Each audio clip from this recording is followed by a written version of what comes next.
Everyone, I am सुगम। Welcome back. तो कैसे हो आप सब? आई होप आप सब अच्छे होंगे। स्वागत है आप सभी का आपके अपने एसपी स्टडी यूट्यूब चैनल पर। तो गाइस, आज हम यहाँ पर आपके लिए लेकर आए हैं पॉलिटिकल साइंस के जो भी आपके महत्वपूर्ण क्वेश्चन है, यानी पूरा आपका एक पेपर बना दिया है। उसमें आपके जो भी महत्वपूर्ण क्वेश्चन है इस बार के बोर्ड एग्जाम के लिए इम्पोर्टेंट है, उन सारे प्रश्नों को यहाँ पर रखा गया है। ठीक है, तो आपको ये वीडियो पूरा देखना है। आप इस वीडियो को बिल्कुल भी स्किप ना करें।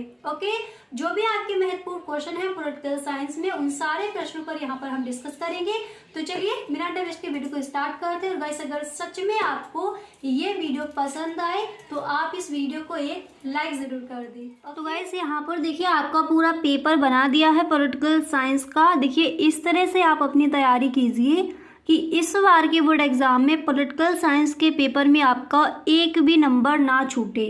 ठीक है, तो देखिए यहाँ पर जो फर्स्ट क्वेश्चन है वो क्या दिया गया, इसको पढ़ लेते हैं। देखिए जो भी आपके महत्वपूर्ण क्वेश्चन हैं उन सब पर यहाँ पर हम डिस्कस करेंगे, तो आपको ये वीडियो पूरा देखना है। आप इस वीडियो को बिल्कुल भी स्किप ना करें। ठीक है, तो चलिए देखते हैं। तो पहला जो प्रश्न है यहाँ पर आप देख सकते हो, फर्स्ट क्वेश्चन दिया गया है कि वैश्वीकरण के सकारात्मक प्रभावों का वर्णन। ठीक है, तो देखिए आप किस तरह से लिख कर आओगे। इस तरह से आप लिखोगे कि कुछ मायनों में वैश्वीकरण के फलस्वरूप राज्य की ताकत में इजाफा हुआ।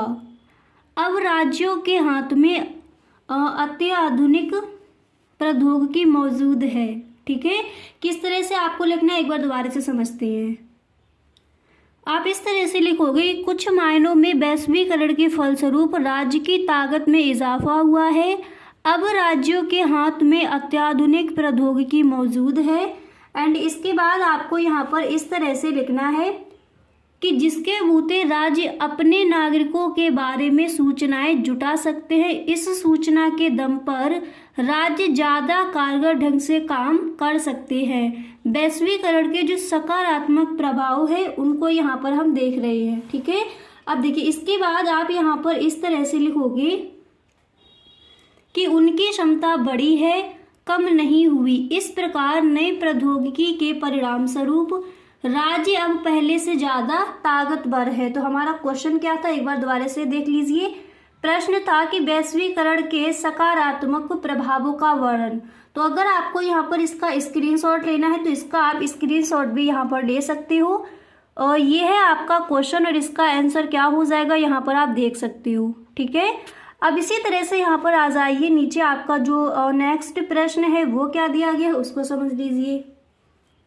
तो देखिए जो अगला प्रश्न है यहाँ पर दिया गया है कि सामूहिक सुरक्षा क्या है, इसको समझते हैं। ठीक है, तो वैश्वीकरण के सकारात्मक प्रभाव क्या हो जाएंगे वो हम देख चुके हैं। इसके बाद सामूहिक सुरक्षा क्या है इसको समझ लीजिए। तो इसका आंसर हम इस तरह से लिखेंगे कि सामूहिक सुरक्षा विश्व की सभी या लगभग सभी देशों की यह वचनबद्धता है कि वे किसी भी, देखिए आपको इस तरह से लिखना है। देखिए आप इस तरह से लिखोगे कि सामूहिक सुरक्षा विश्व के सभी या लगभग सभी देशों से वचनबद्धता है कि वे किसी भी आक्रमण देश को पराजित करने के लिए सामूहिक प्रयास करेंगे। इस व्यवस्था में कोई पूर्व निर्धारित शस्त्र नहीं होता। एंड इसके बाद आप लिखोगे कोई भी देश आक्रमण हो सकता है। समस्त विश्व समुदाय से यह अपेक्षा की जाती है कि सभी देश मिलकर संयुक्त राष्ट्र के झंडे तले अपने में से ही निकलें। ठीक है, या फिर निकालें किसी आक्रामक देश को। देखिए फिर आप इस तरह से लिखोगे कि किसी आक्रामक देश को पराजित करने का सामूहिक प्रयास करेंगे। आक्रमण वाले देश को यह ज्ञात होना चाहिए कि उसे समस्त अंतर्राष्ट्रीय समुदाय की शक्ति का सामना करना पड़ेगा। ठीक है, अब इतना लिखने के बाद यहाँ पर आप इस तरह से लिखोगे सामना करना पड़ेगा। इस प्रकार सामूहिक सुरक्षा की अवधारणा का आशय किसी एक के लिए सभी तथा सबके लिए प्रत्येक, यह तो शांति भंग के विरुद्ध पारस्परिक बीमा है। ठीक है, इसके बाद यहाँ पर आपको इस तरह से लिखना है, यह एक संयुक्त कार्यवाही की ऐसी मशीनरी है जिसके द्वारा अंतरराष्ट्रीय व्यवस्था पर आक्रमण को रोका या विफल किया जा सकता है। अब देखिए, इतना लिखने के बाद फिर यहाँ पर आप इस तरह से लिखोगे, विफल किया जा सकता है। फिर आप लिखोगे कि सामूहिक सुरक्षा की अवधारणा सब देशों की संप्रभु समानता और किसी भी आक्रमण के विरुद्ध संयुक्त मोर्चे बनाने की उनकी इच्छा पर आधारित है। तो सामूहिक सुरक्षा क्या है, इसका आंसर क्या हो जाएगा, यहाँ पर आप देख सकते हो। अब गाइस, अगर आपको इसका स्क्रीनशॉट लेना है तो इसका यहाँ पर आप स्क्रीनशॉट भी ले सकते हो। ठीक है, जो आपका प्रश्न है इसका आंसर क्या हो जाएगा, अगर आपको इसका यहाँ पर स्क्रीनशॉट लेना है तो आप ले लीजिए। तो देखिए, वैश्वीकरण के सकारात्मक प्रभाव क्या हो जाएंगे वो हमने देख लिए। इसके बाद सेकंड क्वेश्चन यहाँ पर देखा कि सामूहिक सुरक्षा क्या है। अब इसके बाद जो नेक्स्ट क्वेश्चन है उसको देख लेते हैं। तो देखिए, यहाँ पर जो हमारा अगला प्रश्न है आप देख सकते हो, नेक्स्ट क्वेश्चन यहाँ पर दिया गया है कि विदेश नीति से क्या समझते हैं, यानी विदेश नीति क्या है इसको आपको समझाना है, इस पर आपको टिप्पणी करनी है। तो आप इस तरह से लिख कर आओगे कि किसी भी देश का व्यवहार व्यक्ति के व्यवहार जैसा ही होता है। जिस प्रकार किसी व्यक्ति के व्यवहार को उसका व्यक्तिगत हित प्रभावित करता है, उसी प्रकार से देखिए, इसके बाद यहाँ पर आप इस तरह से लिखोगे कि उसी प्रकार से उसका व्यक्तिगत हित प्रभावित करता है। उसी प्रकार से एक राष्ट्र का व्यवहार भी उसके राष्ट्रीय हित से प्रभावित होता है। तो आप किस तरह से लिखोगे, एक बार इसको दोबारा से देख लेते हैं। आपको इस तरह से लिखना है कि किसी भी देश का व्यवहार व्यक्ति के व्यवहार जैसा ही होता है। जिस प्रकार किसी व्यक्ति के व्यवहार को उसका व्यक्तिगत हित प्रभावित करता है, उसी प्रकार से एक राष्ट्र का व्यवहार एक राष्ट्र का व्यवहार भी उसके राष्ट्रीय हित से प्रभावित होता है। इसके बाद आप लिखोगे कि विश्व में बढ़ते हुए अंतर्राष्ट्रीय विवाद में एक देश के दूसरे देशों के साथ संबंधों में, देखिए, दूसरे देशों के साथ संबंधों में विस्तार हुआ है। आपस में आदान प्रदान व सहयोग के अनेक क्षेत्रों का विकास हुआ है। फिर इतना लिखने के बाद आप इस तरह से यहाँ पर लिखोगे, देखिए, क्षेत्रों में विकास हुआ है। इतना लिखने के बाद आप इस तरह से लिखोगे कि जिन बातों को ध्यान में रखकर व जिस नीति के तहत कोई राष्ट्र अन्य देशों के साथ अपने संबंध तय करता है उसे उस देश की विदेश नीति कहते हैं। तो आपको समझ आ गया कि विदेश नीति हम किसे कहेंगे, इसको एक बार हम दोबारा से देख लेते हैं।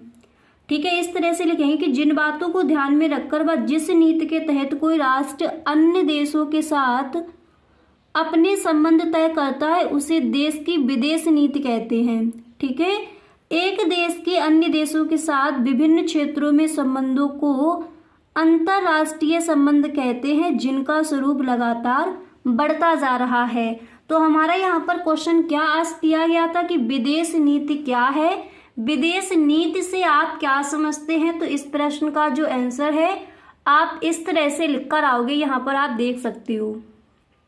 ठीक है, अब इसके बाद यहाँ पर जो नेक्स्ट क्वेश्चन क्या है उसको भी पढ़ लीजिए। तो अगला प्रश्न आप देख सकते हो। नेक्स्ट जो है आप ये तैयार करोगे कि जल प्रदूषण के क्या कारण है। वेरी वेरी मोस्ट इम्पोर्टेंट आपका क्वेश्चन है कि जल प्रदूषण के क्या कारण हैं। तो चलिए इसके जो कारण हैं उसको देख लेते हैं। तो देखिए, आप इस तरह से लिखकर आओगे, जल प्रदूषण के जो कारण हैं आप इस तरह से यहाँ पर लिखोगे कि भारत में जल अनेक कारणों से प्रदूषित होता है। इसके अनेक कारण, या फिर पहली लाइन आप इस तरह से भी लिख सकते हो, जल प्रदूषण के कारण निम्नलिखित हैं जो इस प्रकार हैं। नहीं तो आप पहली लाइन इस तरह से लिखोगे कि भारत में जल अनेक कारणों से प्रदूषित होता है, इसके अनेक कारण हैं। ठीक है, फिर आपको यहाँ पर आपको पॉइंट बाय पॉइंट लिखकर बताना है। तो आप इस तरह से लिखोगे, देखिए, पहला यहाँ पर आपको इस तरह से लिखना है कि कृषि क्षेत्रों में अनेक रसायनों का उपयोग होता है। ये रसायन वर्षा से घुलकर नदियों, झीलों, तालाबों आदि में मिल जाते हैं और जल को प्रदूषित करते हैं। किस तरह से लिखोगे, फर्स्ट पॉइंट डालोगे, आपको लिखना है कि कृषि क्षेत्रों में अनेक रसायनों का उपयोग होता है। ये रसायन वर्षा से घुलकर नदियों, झीलों, तालाबों आदि में मिल जाते हैं और जल को प्रदूषित करते हैं। अब इसके बाद देखिए यहाँ पर आपको सेकेंड पॉइंट डालना है, फिर यहाँ पर आप किस तरह से लिखोगे उसको समझ लीजिए। इसके बाद आप लिखोगे कि नदियों में साबुन से स्नान और मृदा अपरदन, भूस्खलन, ज्वालामुखी उद्गारों से भी जल प्रदूषण होता है। इसके बाद आप देखिए तीसरा पॉइंट डालोगे, फिर यहाँ पर आपको लिखना है कि प्राकृतिक कारक जैसे मृदा अपरदन, भूस्खलन, ज्वालामुखी उद्गारों से भी जल प्रदूषण होता है। अब इसके बाद देखिए इतना लिखने के बाद नेक्स्ट यहाँ पर आप लिखोगे कि समुद्र में पेट्रोलियम के खनन के साथ तेल के रिसाव से समुद्री जल प्रदूषित होता है। एंड नेक्स्ट आपको लिखना है कि आणविक ऊर्जा के प्रयोग से रेडियो सक्रिय पदार्थ जल को प्रदूषित करते हैं। ठीक है, तो क्वेश्चन क्या था कि जल प्रदूषण के जो कारण हैं वो कौन कौन से हैं, वो यहाँ पर आपको बताने थे। अब इसके आगे देखते हैं। अब यहाँ पर देखिए आगे कुछ और भी पॉइंट है, वो भी आप देख लीजिए। नेक्स्ट आप लिखोगे कि नगरों का मल जल और औद्योगिक कचरा जल स्रोतों के सबसे बड़े प्रदूषक हैं। इसके बाद आप लिखोगे कि अधजली या बिना जली लाशें, राख, लकड़ियां इत्यादि नदी में बहा दिए जाते हैं जिससे जल प्रदूषित हो जाता है। इसके बाद नेक्स्ट पॉइंट आप लिखोगे कि नदियों के तट पर धार्मिक तथा सांस्कृतिक सम्मेलन से भी जल प्रदूषित होता है। ठीक है, अब इसके बाद यहाँ पर आप देख सकते हो जो अगला प्रश्न है वो क्या है उसको समझ लेते हैं। तो अगला प्रश्न यहाँ पर आपका दिया गया है कि लोकतंत्र में मतदान का क्या महत्व है। इम्पोर्टेंट क्वेश्चन है ये आपका। तो लोकतंत्र में मतदान का क्या महत्व है इसको समझते हैं। आप इस तरह से लिखकर आओगे कि मतदान व्यवहार सफल जनतंत्र के लिए आवश्यक है। इसके बाद आप लिखोगे कि सामाजिक, राजनीतिक और आर्थिक तत्व भारतीय मतदान व्यवहार को प्रभावित करते हैं। इसके बाद आपको लिखना है कि इसी से देश की संसदीय प्रणाली चलती है।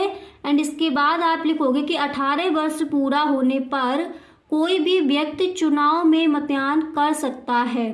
ठीक है, इसके बाद आपको लिखना है कि इसमें राजनीतिक दलों का, देखिए इस तरह से आप लिखोगे कि इसमें राजनीतिक दलों का तथा चुनाव आयोग की भूमिका होती है। जातीय व्यवस्था और धर्म अथवा संप्रदाय ने भारतीय आम चुनाव में महत्वपूर्ण भूमिका निभाई है।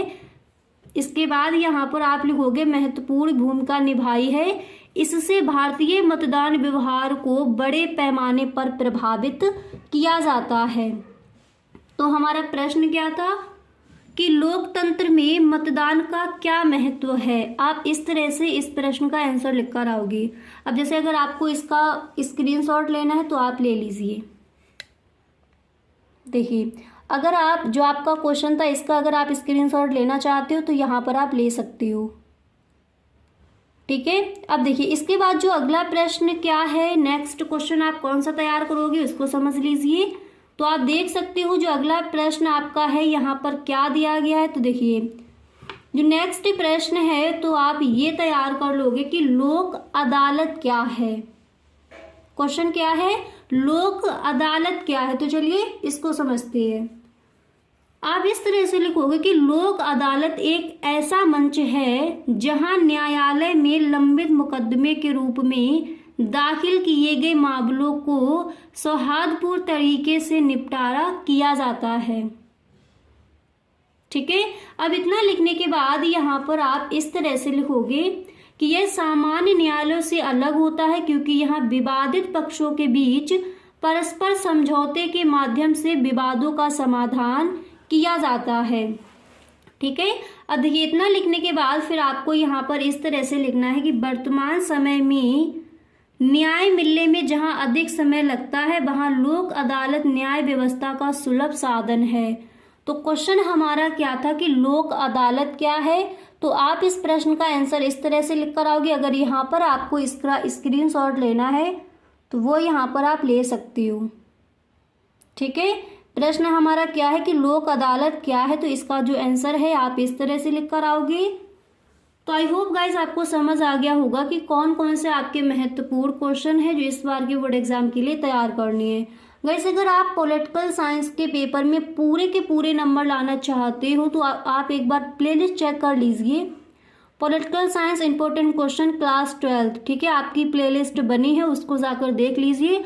उसमें आपको सभी प्रश्न मिल जाएंगे जो इस बार के बोर्ड एग्जाम के लिए इम्पोर्टेंट हैं, वो सारे प्रश्न वहां पर आपको मिल जाएंगे। आप उन सारे वीडियोस को एक बार ज़रूर देख लें।